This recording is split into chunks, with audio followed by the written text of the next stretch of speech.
Bonjour à tous, bienvenue au rendez-vous de l'ANR. Je me présente, je suis Naïla Benjibour, je suis juriste au sein de l'ANR. Je m'occupe notamment de toutes les questions RGPD et des collaborations internationales. Marie, je te laisse te présenter.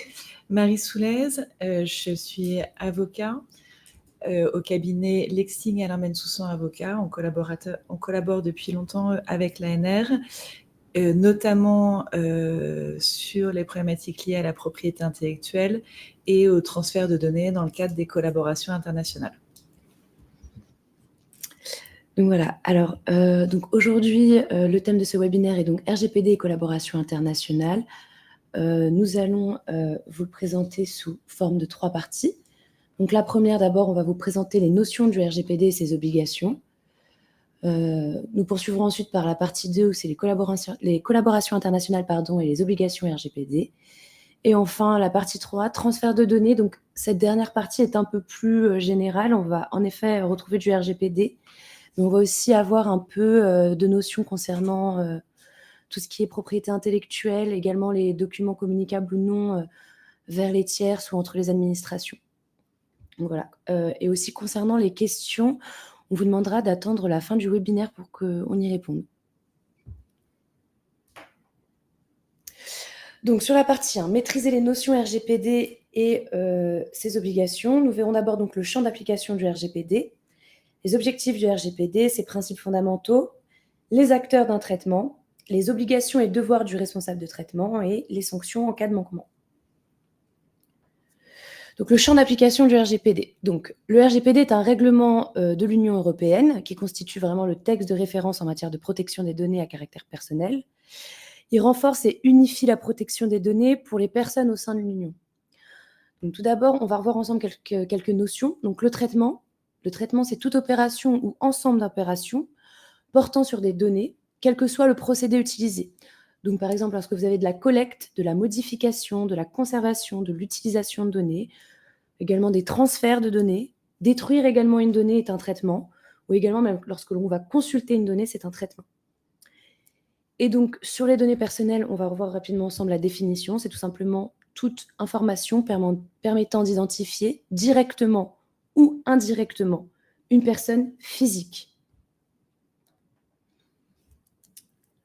Sur les objectifs du RGPD, on en retrouve 3 principalement. Donc, tout d'abord, vous avez responsabiliser les acteurs du traitement. Donc, c'est-à-dire que un responsable de traitement va devoir tenir un registre des traitements. C'est notamment un document de conformité. En règle générale, on va demander également à une entité de désigner un délégué à la protection des données, qu'on appelle aussi DPO, c'est les Data Protection Officer. Comme on le disait également, donc documenter la conformité avec des procédures internes. Notamment à l'ANR, on a quelques formations sur le RGPD. Prévoir également un encadrement adéquat des transferts des données personnelles hors Union européenne. On fait notamment ça à l'ANR lorsqu'on a des États qui ne disposent pas de décision d'adéquation. Et également prévoir des contrats avec les sous-traitants. Un des autres objectifs du RGPD, c'est également renforcer le droit des personnes. Donc pour cela, on va notamment informer les personnes avant toute collecte via les mentions d'information, les politiques de protection des données ou encore les politiques sur les cookies. Également, on va avoir plus de droits individuels pour les personnes, c'est-à-dire qu'un individu a le droit à un droit d'accès, un droit à rectification, un droit d'effacement des données, un droit d'opposition et de limitation du traitement ou encore de portabilité des données. Et enfin, on a également sécuriser les données. Donc, c'est mettre en place des mesures techniques et organisationnelles, également mettre en place des analyses d'impact de traitement si nécessaire, et évidemment informer la Commission nationale informatique et liberté, plus connue sous le nom de la CNIL, en cas de faille de sécurité.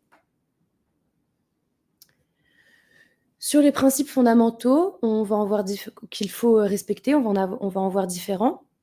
Donc la licéité du traitement. Le traitement doit avoir pour fondement une base légale, telle que prévue à l'article 6 du RGPD.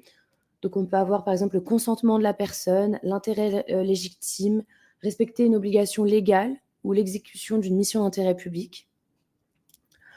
On va avoir également la finalité de la collecte. Donc les données personnelles doivent être collectées pour des finalités déterminées, explicites et légitimes. Je reviens rapidement sur le terme finalité. c'est tout simplement pourquoi on va collecter de la donnée. On va également avoir un autre principe fondamental qui est la minimisation des données collectées. Donc, les données collectées doivent être adéquates, pertinentes et limitées à ce qui est nécessaire au regard de la finalité. Autrement dit, on collecte de la donnée uniquement dans un certain but, mais on ne va pas aller au-delà de ce but. Sur la durée de conservation, les données doivent être conservées pendant une durée n'excédant pas la durée nécessaire au regard de la finalité du traitement. Donc ça encore, c'est à dépendre. On voit notamment que la CNIL s'est beaucoup prononcée là-dessus. Et enfin, sur la sécurité des données, les données doivent être conservées de façon à garantir la sécurité de celles-ci, d'en éviter la perte, la destruction, et pour cela, on va mettre en place des mesures techniques et organisationnelles adéquates.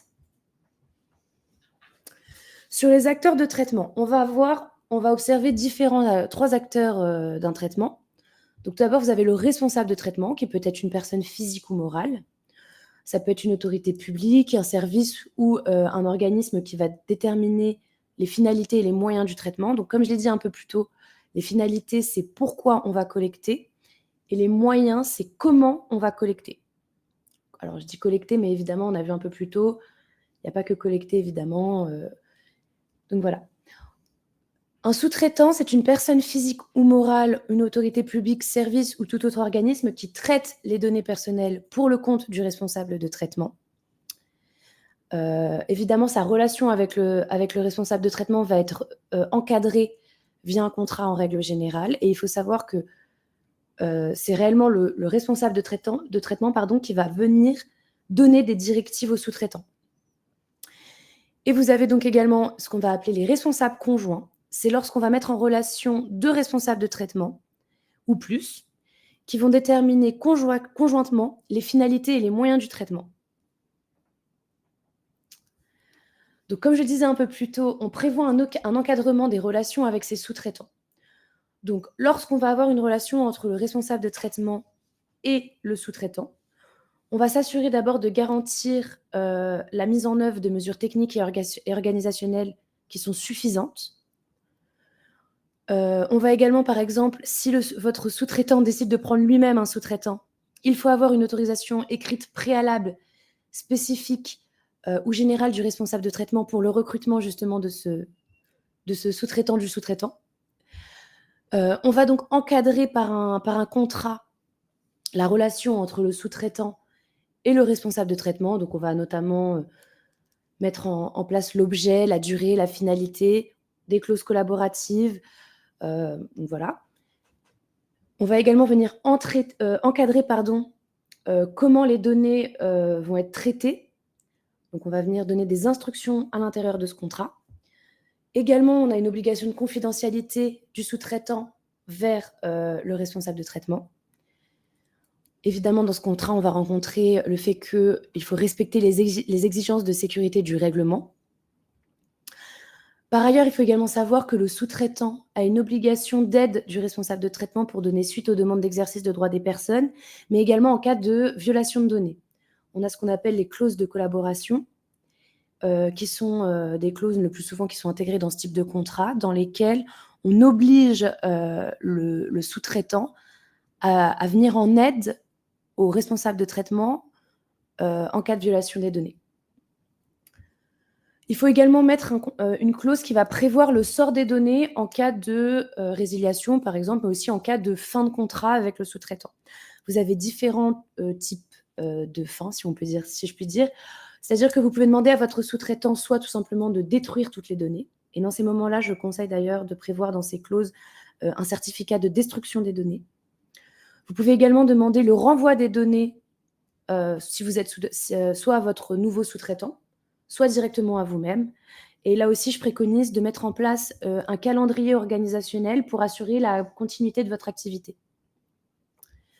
Voilà. Et enfin, évidemment, donc, on peut aussi intégrer dans ce type de contrat la mise à disposition. Il est important, d'intégrer la mise à disposition des informations nécessaires pour apporter la preuve du respect de ses obligations et permettre également la réalisation d'audits pour s'assurer évidemment que la manière dont sont traitées vos données par votre sous-traitant respecte toutes les conditions et tous les règlements. Sur l'obligation d'informer les personnes. Alors, il est important de permettre aux utilisateurs l'identification du responsable de traitement et également ses coordonnées pour lui permettre de faire valoir justement ses droits. Évidemment, il est important aussi d'expliquer pourquoi on va collecter les données de l'utilisateur, également quelles sont ses bases légales, sur quel type de base légale on va fonder ce traitement. On doit également prévenir l'utilisateur de qui est le destinataire et quelle est la catégorie de destinataire de ces données. Il faut savoir de tout ce que je viens de citer, en règle générale, vous retrouvez tout ça soit dans la politique des données, mais également dans les mentions légales. Il faut savoir aussi que l'utilisateur peut retirer son consentement à tout moment, à condition que la base légale soit bien justement consentement. Sur le droit des personnes, on va retrouver donc différents types de droits. Vous avez le droit à la rectification, le droit d'accès, le droit à la portabilité, le droit à l'effacement. Tout ce type de droit est conditionné en fonction de la base légale qui a été choisie sur laquelle on a fondé le traitement. En cas de transfert en dehors de l'Union ou vers une organisation internationale, évidemment, le responsable de traitement doit mettre en place des garanties appropriées, mais également doit en informer l'utilisateur.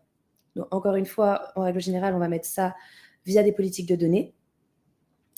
Et également, en règle générale, vous allez trouver dans nos politiques de données les durées de conservation des données ou les critères permettant de les déterminer.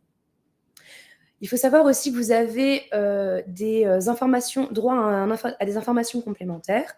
Donc, notamment, vous avez le droit de faire un droit de réclamation auprès de l'autorité de contrôle. Donc, en France, par exemple, c'est avec la CNIL. En Angleterre, vous avez l'ICOS, etc., etc.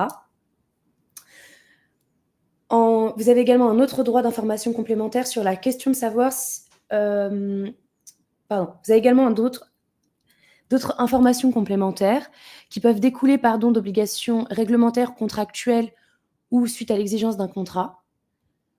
Ça peut être la conséquence éventuelle d'un défaut de fourniture des données. Et également, donc, existence de mesures et effets d'une prise de décision automatique, c'est-à-dire qu'en gros, vous avez le droit à savoir que vos données sont traitées lorsqu'on a justement une décision automatique, incluant du profilage.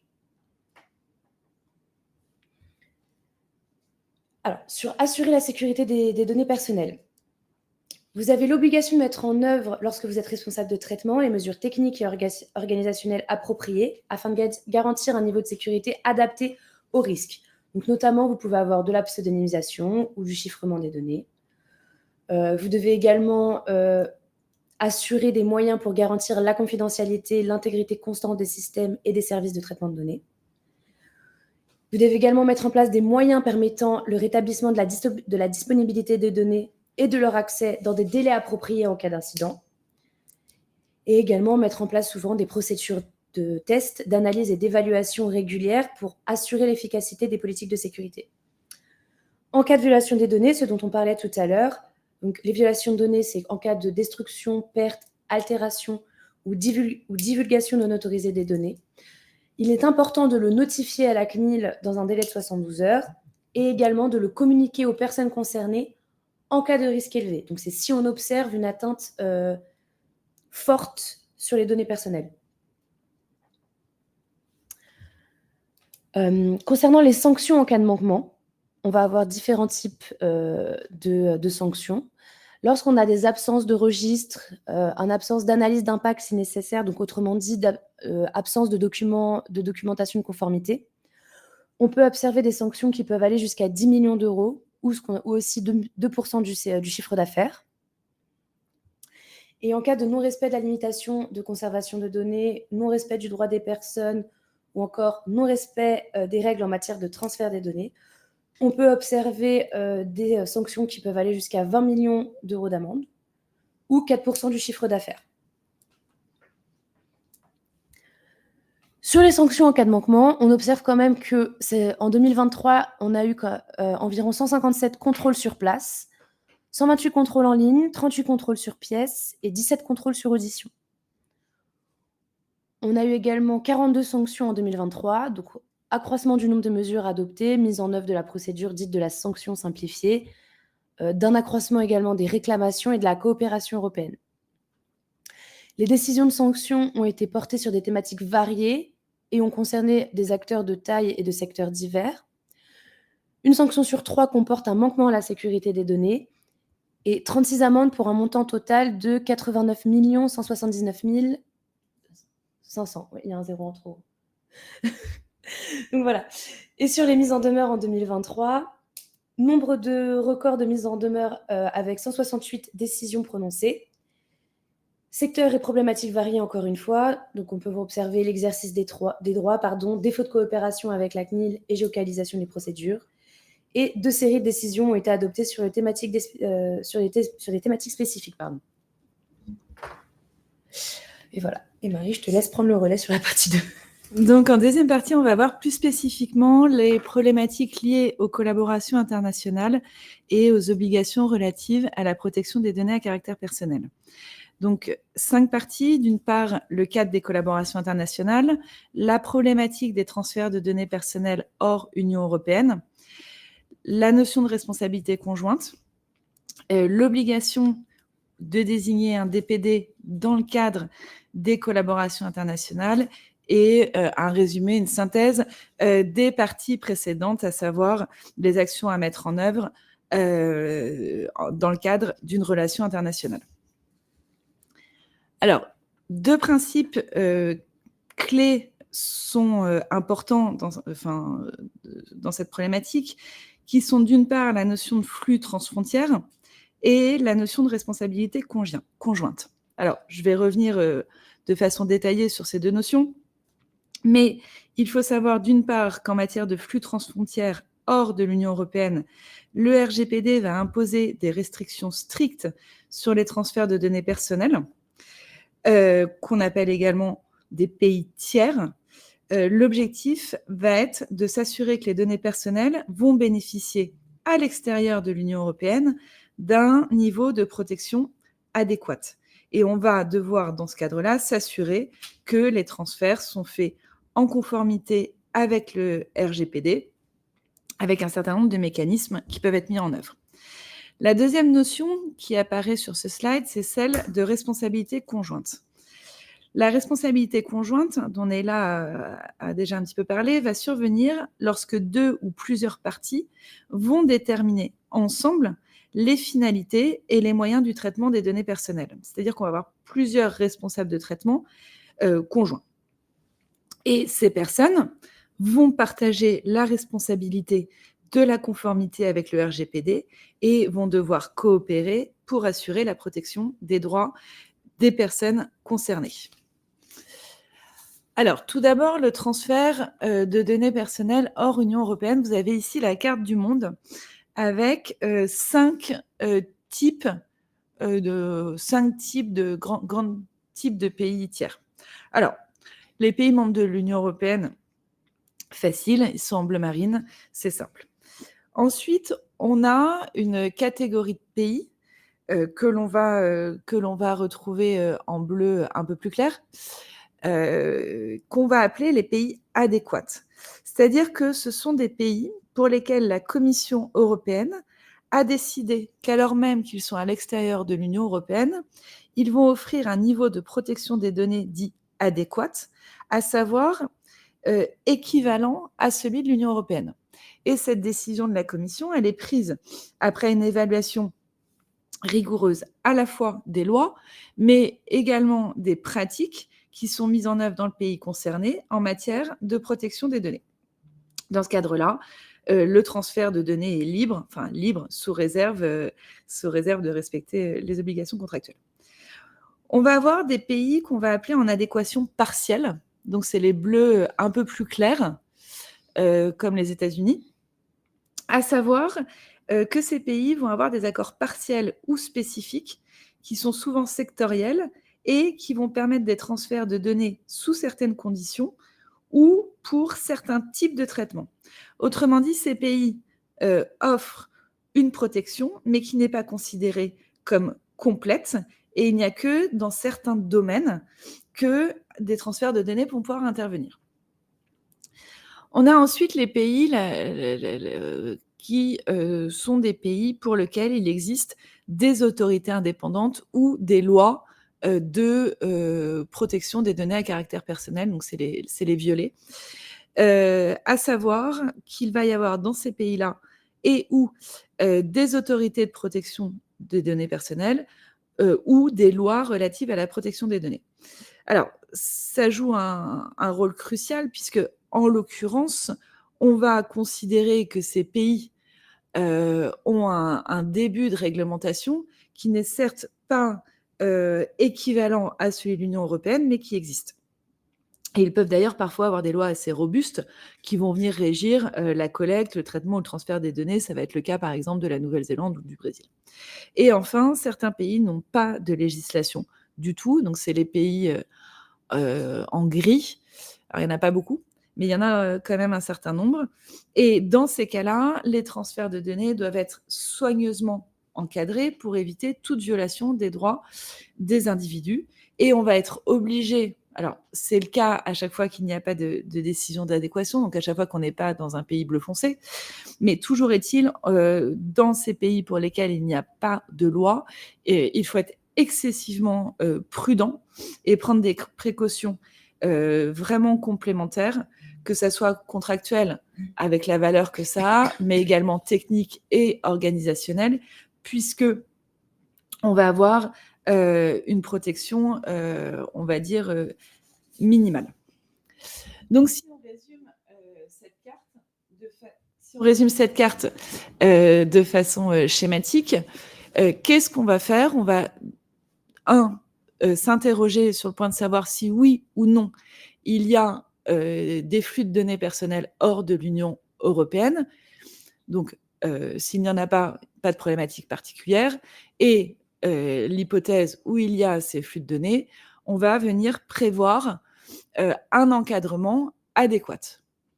Alors, transfert des données personnelles hors de l'Union européenne, de nouveau, deux options, où on a un pays qui bénéficie d'une décision d'adéquation, donc ces fameux pays que la Commission européenne a jugé capable de garantir un niveau de protection des données personnelles équivalent à celui offert par le RGPD.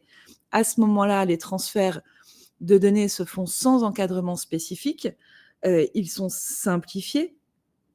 Et en gros, cette décision d'adéquation va renforcer la confiance et la sécurité des échanges de données entre l'Union européenne et ces pays. Deuxième option, donc carré vert du bas, on va avoir des pays qui ne bénéficient pas d'une décision d'adéquation, quel que soit le cadre dans lequel on est. C'est-à-dire que ce soit des pays qui ont des autorités indépendantes ou des lois, ou des pays qui n'ont pour le coup aucune législation.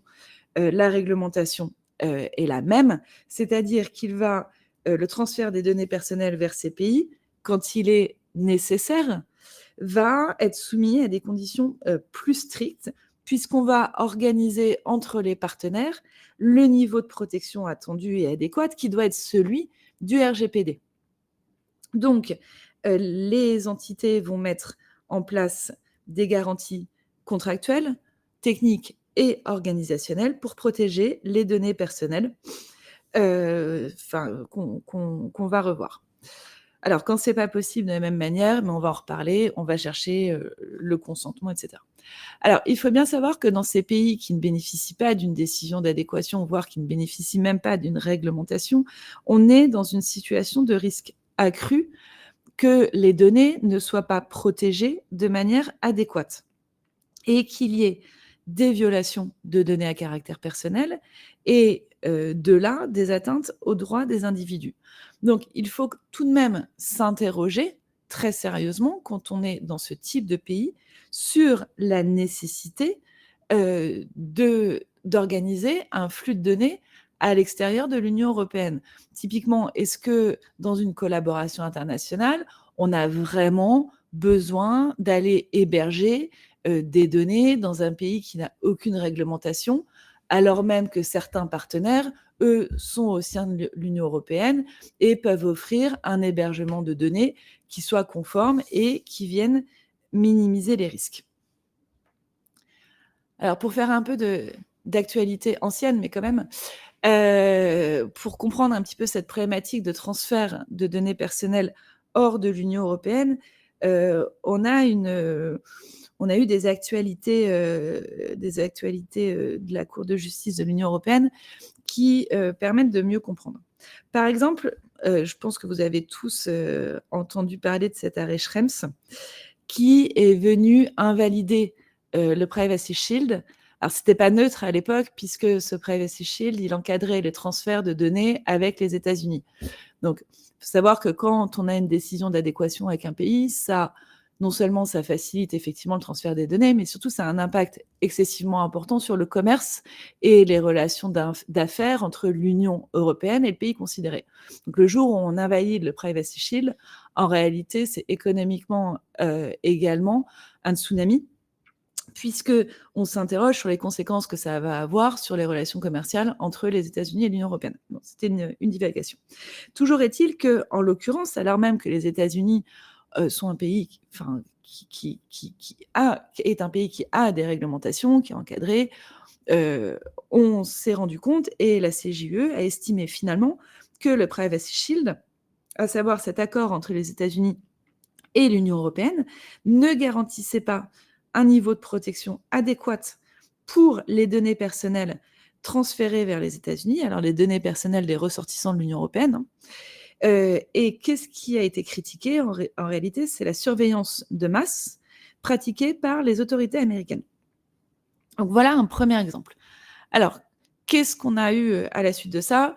Je vous ai remis cette décision, c'est celle du 22 juin 2023, où les clauses contractuelles type, elles, qui sont des modèles de contrat proposés par l'Union européenne pour encadrer les transferts de données dans des pays qui n'ont pas de décision d'adéquation.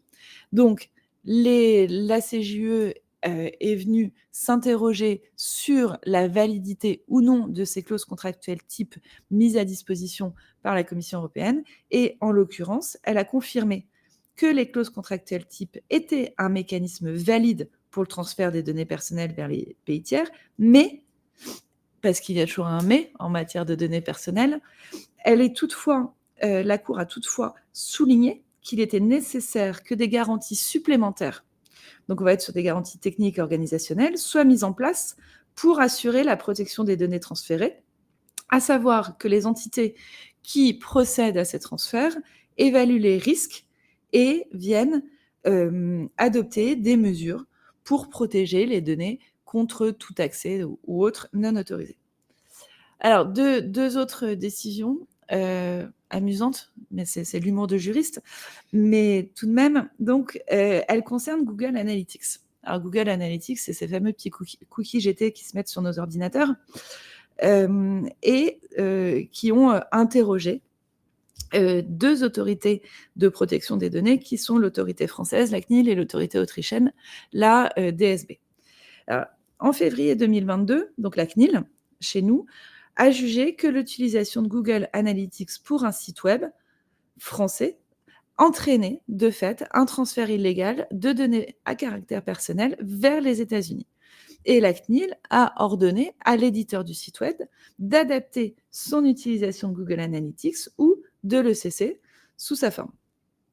La DSB, la même chose. Elle vient rendre une décision concernant l'utilisation de Google Analytics en soulevant des préoccupations quant à la conformité avec le RGPD et la protection des données transférées par les États-Unis. On est toujours sous cette problématique de surveillance par les agences américaines, puisque la DSB est venue préciser que les mesures supplémentaires prises par Google, comme le cryptage des données, n'étaient en réalité pas suffisantes pour empêcher l'accès par les agences américaines aux données transférées. Alors, une fois ces illustrations passées, revenons au transfert de données. Alors, on va plutôt s'intéresser, aux pays qui n'ont pas de décision d'adéquation. Mais toujours est-il que ce slide vous présente ceux qui ont une décision d'adéquation, alors qui sont considérés comme offrant un niveau de sécurité pour les pays, équivalent à celui du RGPD. Donc, tous les membres de l'Union européenne, naturellement, puisqu'ils sont censés se conformer, l'espace économique européen de façon générale, l'Uruguay, la Corée du Sud, le Japon, la Nouvelle-Zélande, Israël, le Canada pour certains traitements uniquement, Jersey, Andorre, les îles Féroé, Guernesey, l'île de Man, le Royaume-Uni et l'Argentine. Alors finalement, vous voyez qu'il n'y a pas tant de pays que ça, et que finalement, il n'y a pas forcément d'équivalence entre le pays, son développement économique, par exemple, ou sa qualité de puissance économique, et le fait qu'il offre une protection adéquate ou non. Alors, plus intéressant, du moins plus problématique, ces fameux pays qui n'ont pas de décision d'adéquation. Alors, on est obligé, dans cette hypothèse-là, de venir encadrer les flux de données par des garanties appropriées. Alors, il y a plusieurs mécanismes qui sont proposés. Alors, le premier mécanisme, c'est ce qu'on appelle ces fameuses clauses contractuelles types, lesquelles imposent, comme nous l'a rappelé la CJUE, des garanties supplémentaires, mais qui ont tout de même le mérite d'exister. Alors, les clauses contractuelles types sont des modèles de contrats qui sont adoptés par la Commission européenne et qui ont vocation à garantir dans les relations entre des partenaires entraînant des transferts de données que les données transférées en dehors de l'Union européenne bénéficient d'une protection adéquate. C'est-à-dire qu'on va faire porter par les entités la responsabilité de l'adéquation au RGPD du traitement des données.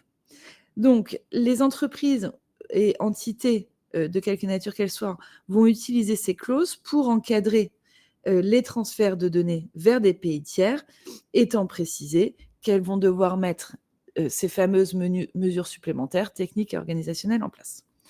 Alors, les BRC, ça nous intéresse un petit peu moins dans le cadre dans lequel Neila et moi on intervient, mais ce n'est pas inintéressant. Tout de même, juridiquement, c'est ce qu'on appelle des règles d'entreprise contraignantes. C'est des politiques internes qui sont adoptées par des groupes de sociétés pour encadrer les transferts de données personnelles en dehors de l'Union. Gros, un groupe de sociétés, on va avoir des entités qui sont situées au sein de l'Union européenne, d'autres en Asie, en Afrique et en Amérique. Donc ces BRC, elles sont rédigées, c'est la politique du groupe, et elles vont être approuvées par les autorités de protection des données afin de garantir que toutes les entités du groupe vont respecter les normes de protection des données équivalentes à celles du RGPD. Le RGPD, c'est vraiment le minimum requis. C'est-à-dire qu'on considère au sein de l'Union européenne que même si, si les garanties et la protection des données ne répondent pas à minima aux prérequis du RGPD, à ce moment-là, on est non conforme. On va ensuite avoir des mécanismes administratifs, des mécanismes de certification qui vont être mis en place pour encadrer les données. Alors, ces certifications, elles sont délivrées par des organismes accrédités et ont vocation à garantir que les données sont protégées. Donc, les entreprises ou entités de façon plus générale certifiées démontrent ainsi leur engagement à respecter des standards élevés de protection des données. On a des codes de conduite qui peuvent être adoptés conformément à l'article 40 du RGPD. De même, ces codes de conduite sont approuvés par les autorités de protection des données et vont définir des règles spécifiques que les entreprises doivent suivre pour garantir la protection des données transférées en dehors de l'Union européenne, étant précisé qu'en adhérant à ces codes, les entreprises vont démontrer leur adéquation, mais également leur conformité aux minima requis de protection, minima fixés par le RGPD. Et enfin, il y a quelques dérogations, des dérogations spécifiques, dans lesquelles des transferts vont pouvoir être opérés alors même que les pays tiers ne disposent pas de garantie, qu'il n'y a pas de décision d'adéquation et qu'il n'y a pas d'encadrement type code de conduite ou clause contractuelle type. Alors, la première dérogation, l'idée, c'est quand même, la dérogation doit être exceptionnelle. L'idée, c'est quand même, on fait appel à l'article 49 quand on est arrivé à un stade où on voit qu'on n'a pas d'autre solution. Donc, la première dérogation, c'est le consentement explicite. C'est-à-dire que la personne concernée, à savoir la personne dont les données personnelles risquent d'être transférées, va expressément consentir au transfert après avoir été informée des risques que ce transfert pouvait comporter pour elle, et ce consentement doit être clair, éclairé et volontaire. Autrement dit, il ne faut pas que le consentement soit obtenu sous la contrainte ou encore qu'à défaut de consentement, il y ait un effet négatif pour la personne concernée. La deuxième condition, c'est l'exécution d'un contrat, étant précisé que dans cette hypothèse, il faut que le transfert de données à caractère personnel soit occasionnel. Ça doit pas être quelque chose d'habituel. Toujours est-il que dans le cadre de l'exécution du contrat et de façon occasionnelle, un transfert de données est nécessaire pour l'exécution du contrat. Par exemple, la réservation d'un service à l'étranger. Alors, l'intérêt de la personne concernée, ça va être l'hypothèse où le transfert est nécessaire à la conclusion ou à l'exécution d'un contrat dans l'intérêt de la personne. Ça va être par exemple un contrat d'assurance. Des motifs d'intérêt public, le transfert va être nécessaire pour un motif d'intérêt public reconnu par le droit de l'Union européenne. L'exercice de droit en justice, 5e hypothèse, la sauvegarde des intérêts vitaux, à savoir que le transfert va être nécessaire pour la sauvegarde des intérêts vitaux de la personne concernée ou d'autres personnes d'ailleurs, lorsque la personne se trouve dans l'incapacité physique ou juridique de donner son consentement. On parle de l'urgence médicale, que les choses soient claires. Et enfin, les registres publics. Donc le transfert a lieu au départ d'un registre qui est légalement destiné à fournir des informations au public et est ouvert à la consultation du public ou de toute personne justifiant d'un intérêt légitime. Donc en gros, ça, ce sont des registres qui sont de toute façon publics. Alors on pourrait faire un parallèle avec l'open data, mais c'est un petit peu l'idée. En gros, ça va être les données des registres fonciers ou des registres du commerce. Alors l'article 49, on est obligé de vous le présenter, mais ça ne doit pas être une habitude de se référer à l'article 49. Il faut mettre en place par préférence, par priorité, à 99,9%, les mécanismes clauses contractuelles type ou autres. Alors, le CEPD a publié des recommandations, des guidelines. Alors, je vous invite à les consulter si vous voulez aller un petit peu plus loin dans cette réflexion, dans lequel il va détailler les différentes étapes qui doivent être suivies par une personne qui va exporter, par une entité qui va exporter des données. Et ce guideline a vocation à expliciter comment on va mener une analyse d'impact de ces transferts de données. Alors, 6 étapes sont proposées. D'une part, connaître les transferts. Alors, quelque chose d'assez naturel, mais finalement, on se rend souvent compte que les entités n'ont pas forcément une connaissance très précise des transferts de données qu'elles envisagent ou qui ont vocation à être réalisés. Donc, il faut identifier et documenter tous les transferts de données personnelles effectués vers des pays tiers. Et il faut que vous vous assuriez de connaître la nature des données transférées, les parties impliquées et les objectifs de ces transferts. La deuxième étape, ça va être de recenser les instruments de transfert utilisés. Il faut que vous répertoriez les mécanismes juridiques que vous souhaitez utiliser par ces transferts. Alors, est-ce qu'on est dans le cadre de clauses contractuelles type? Est-ce qu'on est dans le cadre de ces fameuses règles d'entreprise contraignantes? Est-ce qu'il y a une décision d'adéquation de la Commission européenne, par exemple? Troisième étape, évaluer si l'instrument de transfert prévu par l'article 46 du RGPD est efficace.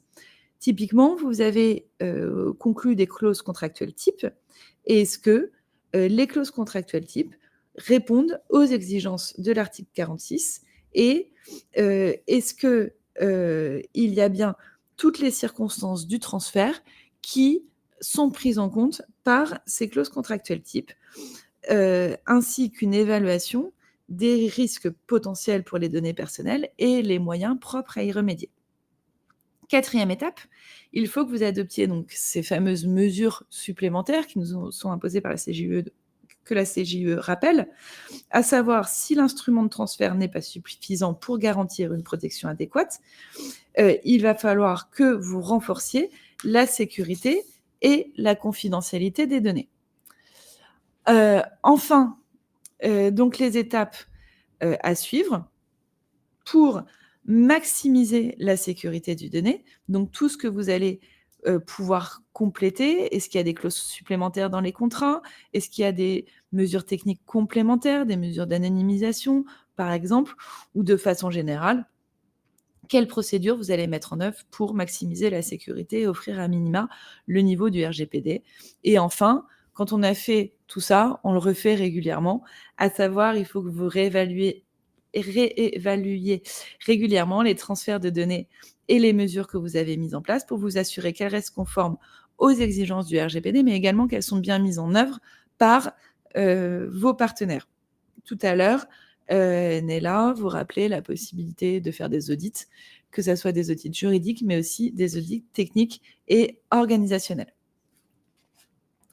Alors, un petit slide pour rappeler, alors maintenant c'est vieux, mais ça reste quand même de l'actualité, ce qui s'est passé lors du Brexit.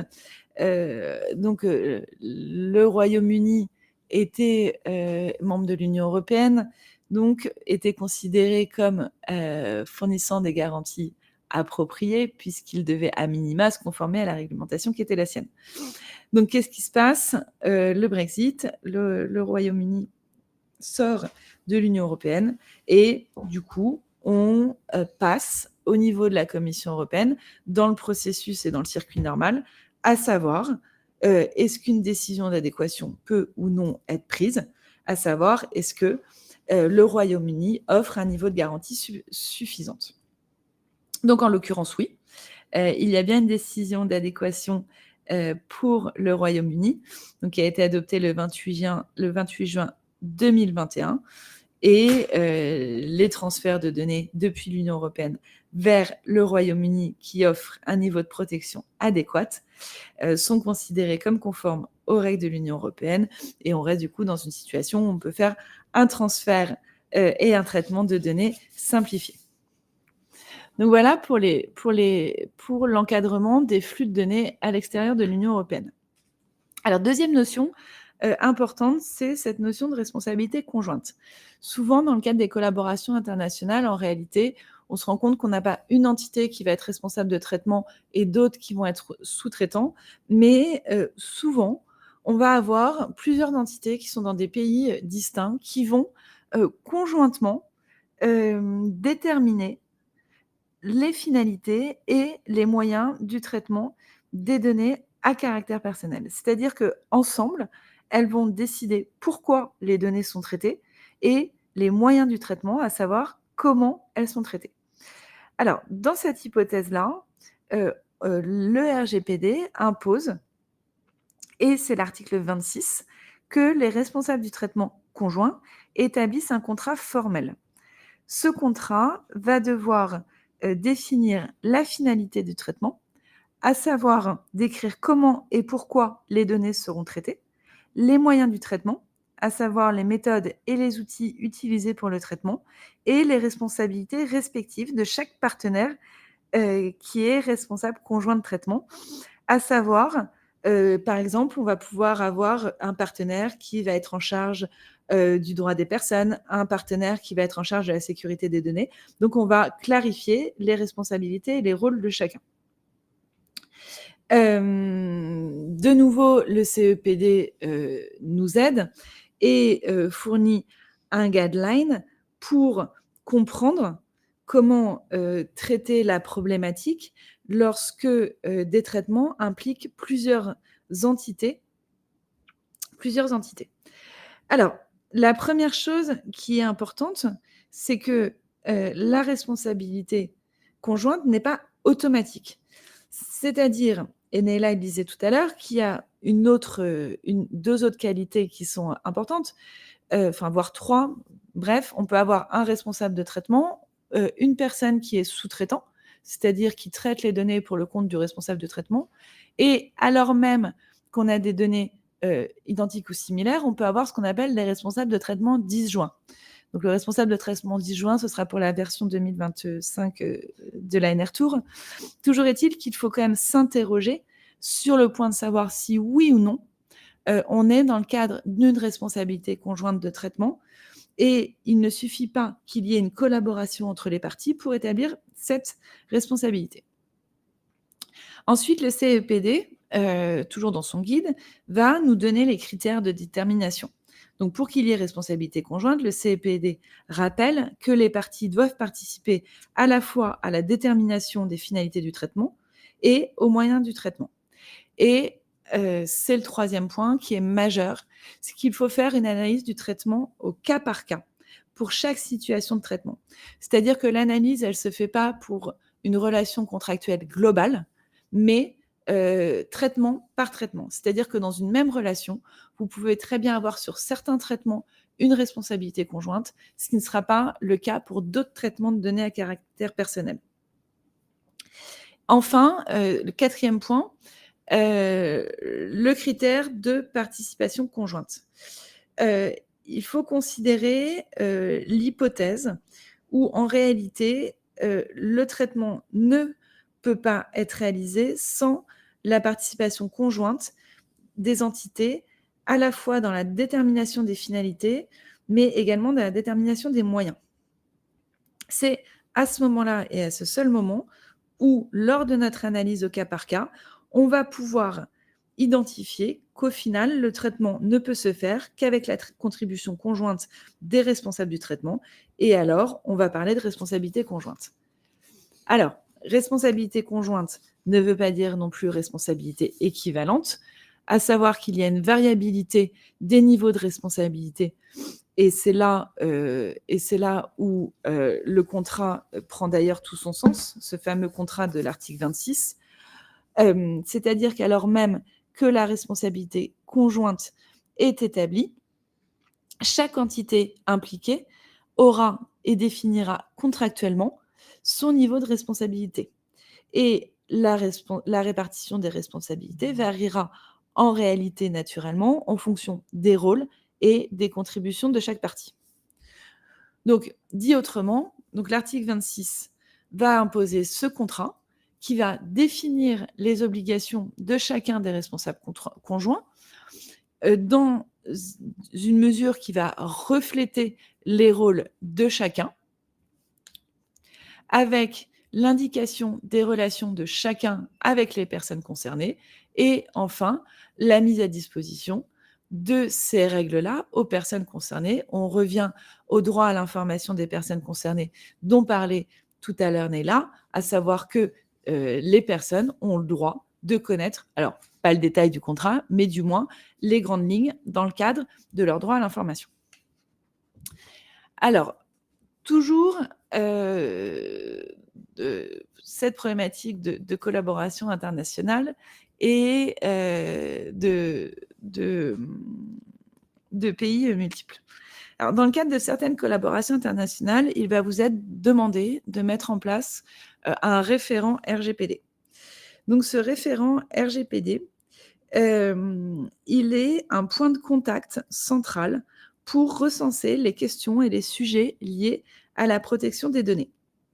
Il va jouer un rôle de coordination et de soutien au sein des projets internationaux.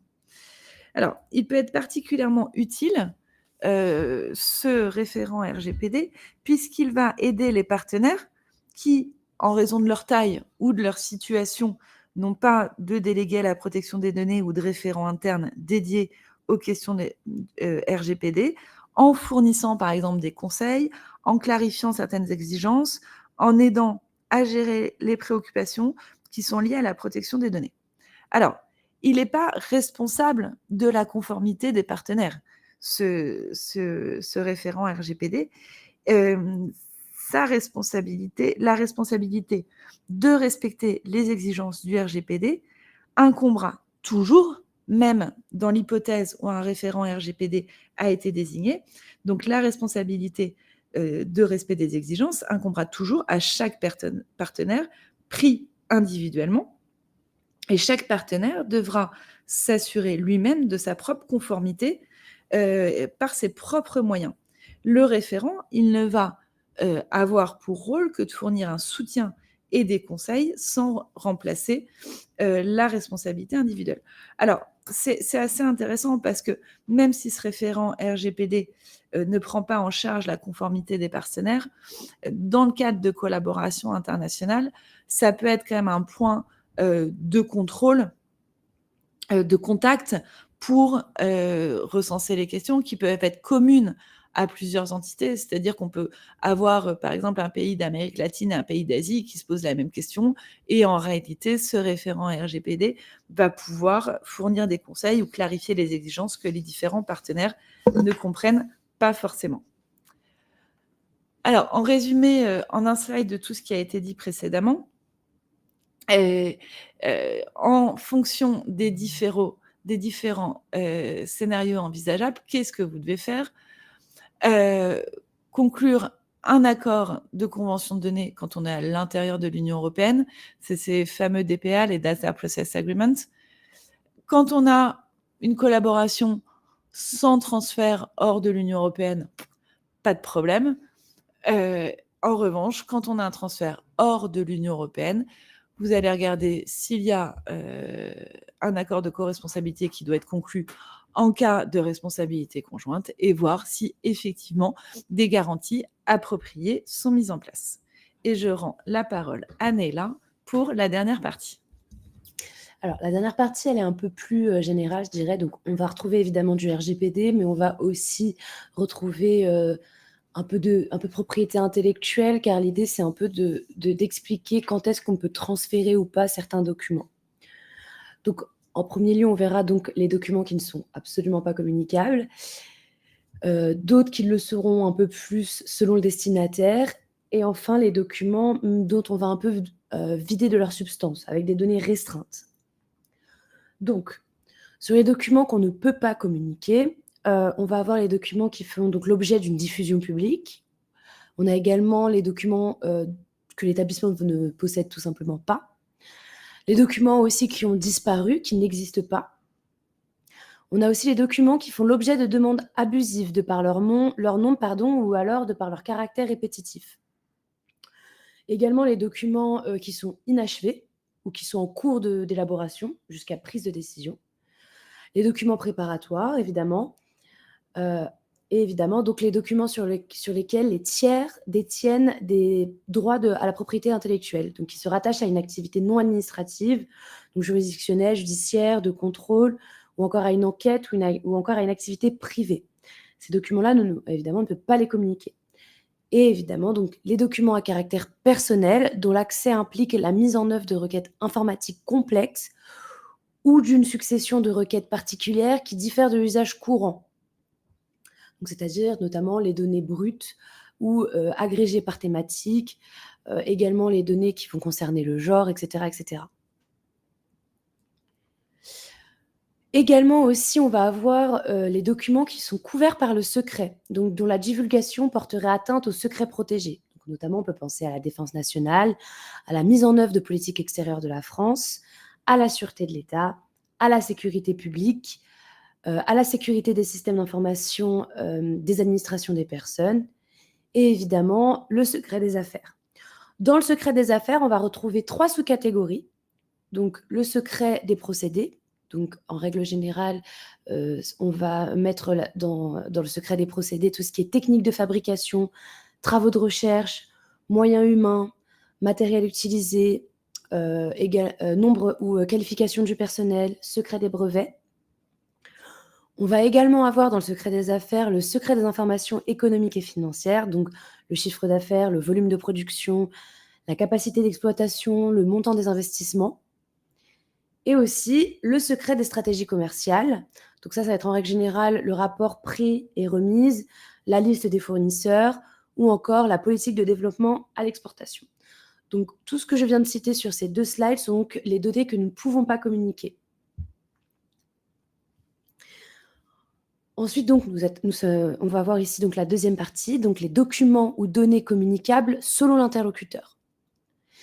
si vous avez des documents qui sont liés à l'intéressé, c'est-à-dire des documents qui sont relatifs directement, qui concernent directement l'intéressé.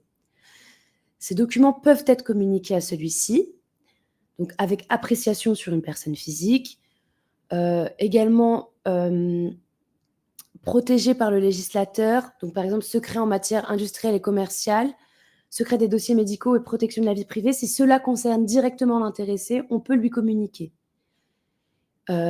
Alors, évidemment, il n'est pas possible de disjoindre ou d'occulter du document sans en altérer la compréhension, donc forcément, on est obligé d'un peu lui transférer la totalité.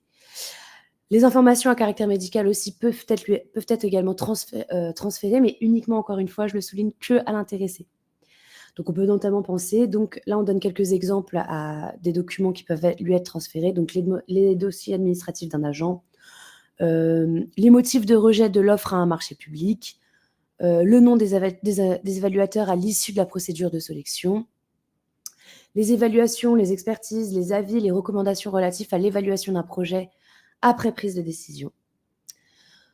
Les documents qui peuvent être transférés à un tiers, ça va être les documents administratifs à caractère personnel, information nominative, contenus dans un fichier informatique à traitement automatisé. Néanmoins, il faut que cela réponde à 2 conditions, c'est-à-dire la non mise en cause d'une personne, et il faut également que la communication partielle soit possible, c'est-à-dire l'occultation de données sensibles à caractère personnel ou encore aussi parfois de propriété intellectuelle ou du secret des affaires. Donc notamment, on peut avoir par exemple la liste de projets avec les noms des responsables scientifiques des projets sélectionnés, les données sur les projets, donc les portefeuilles des projets qui nécessitent des requêtes informatiques complexes non habituelles, ou les rapports d'enquête sur présence d'amiante au sein d'un HLM, par exemple. Donc là, c'est juste pour que vous puissiez vous représenter l'idée. Donc voilà. Sur les documents à données restreintes, donc les mentions non communicables, les mentions protégées par le législateur, les mentions qui mettent en cause une personne, s'il est possible d'occulter ou de disjoindre ce type de mention du document, alors on peut les communiquer. S'il n'est pas possible d'occulter ou de disjoindre ce type de mention, alors on ne peut pas les communiquer. Le droit de communication peut s'exercer, donc comme je disais, si occultation ou encore anonymisation ou séparation des informations litigeuses.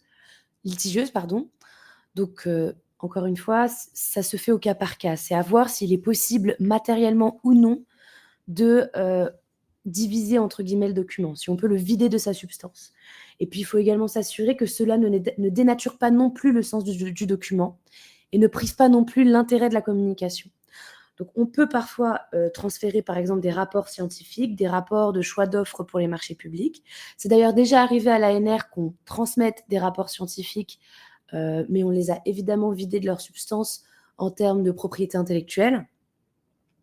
On a également des documents relatifs au marché après notification du marché.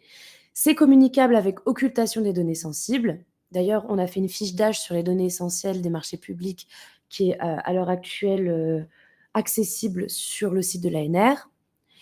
Et également les conventions et comptes rendus financiers finaux de la subvention, communicables d'après la CADA, à condition, encore une fois, d'occulter les données sensibles. Donc voilà, cette partie, elle a été assez rapide. C'était juste histoire de faire un petit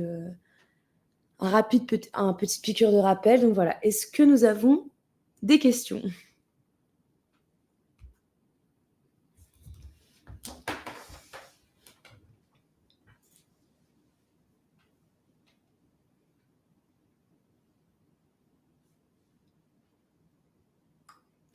Il semblerait qu'on a été efficace, hein. Ou qu'on a été clair.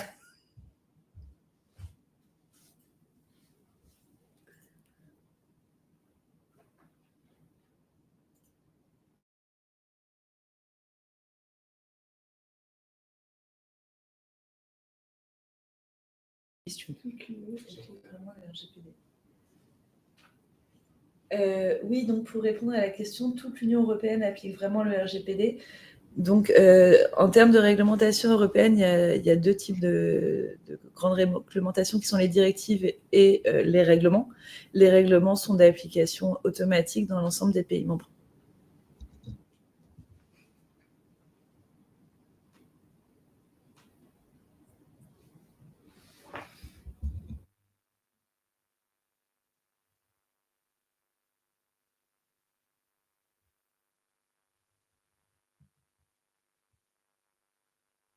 Pardon. Il semblerait donc qu'on ait... Ah si, alors, toutes les universités françaises appliquent-elles vraiment le RGPD? Je ne sais pas s'il faut répondre au smiley ou à la question. Mais j'ai répondu en répondant à la précédente interrogation relative à l'application au sein de l'Union européenne. Donc, les universités françaises sont des organismes en tant que tels. Et alors, moi, celles que je connais ont une politique de conformité, oui. Mmh. Vous avez parlé à un moment du fait que chiffrer les données transférées aux USA n'était pas toujours suffisant pour se prémunir des ingérences gouvernementales américaines. Est-il possible d'avoir la source, référence à nouveau la personne est navrée parce qu'elle n'a pas le temps de Oui, noter. alors c'est 2 décisions, une de la CNIL de février 2022 et une décision de la DSB, qui est l'autorité autrichienne de protection des données, de janvier 2022.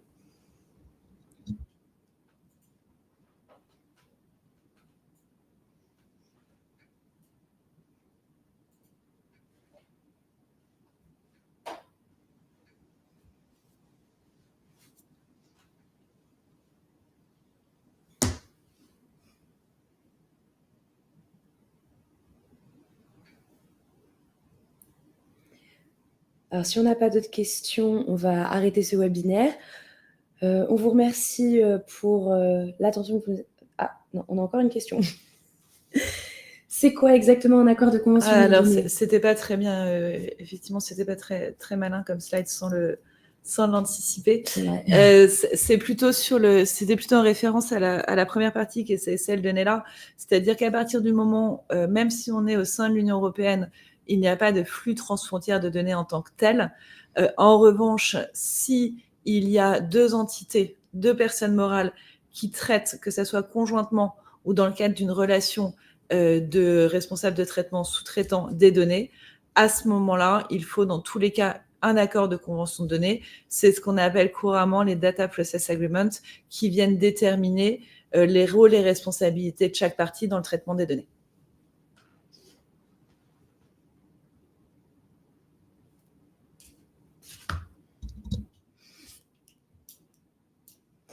Alors, est-ce que les pays avec lesquels l'ANR a contracté des accords dans le cadre de PRCI ont des accords de convention de données ? Alors oui, totalement. Après, ça va dépendre évidemment si par exemple on va avoir des collaborations internationales avec des pays qui ne disposent pas de décisions adéquates. Alors dans ce cas, on va directement faire des clauses contractuelles type et ça arrive très souvent.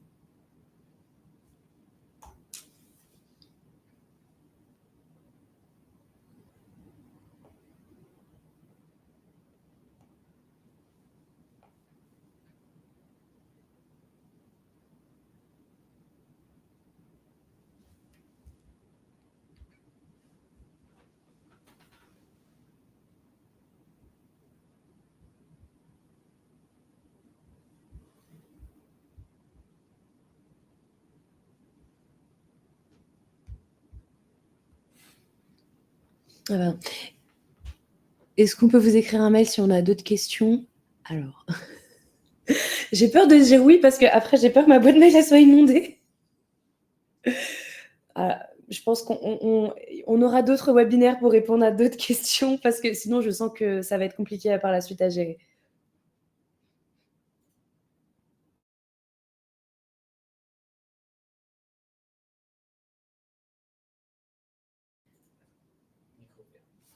Ok. Alors, on peut en effet utiliser l'adresse générique qu'on a sur le site de l'ANR. Ok. Dans la partie contact, merci Vincent.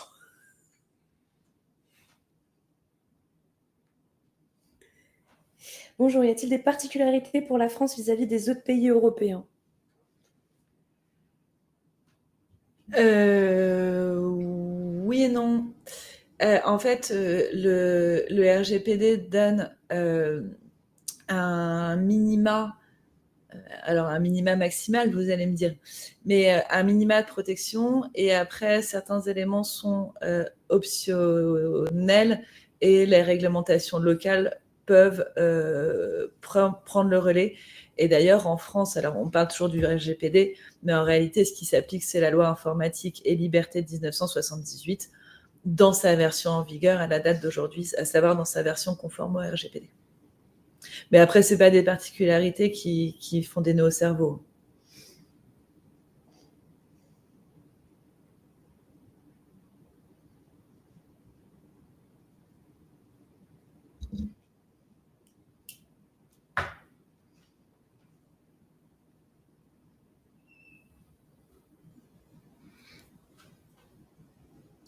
Alors, si on n'a pas d'autres questions, donc c'est la fin de ce webinaire. On vous remercie pour l'attention que vous nous avez accordée et on vous souhaite une bonne journée. Bonne journée, merci. Merci, au revoir. Au revoir.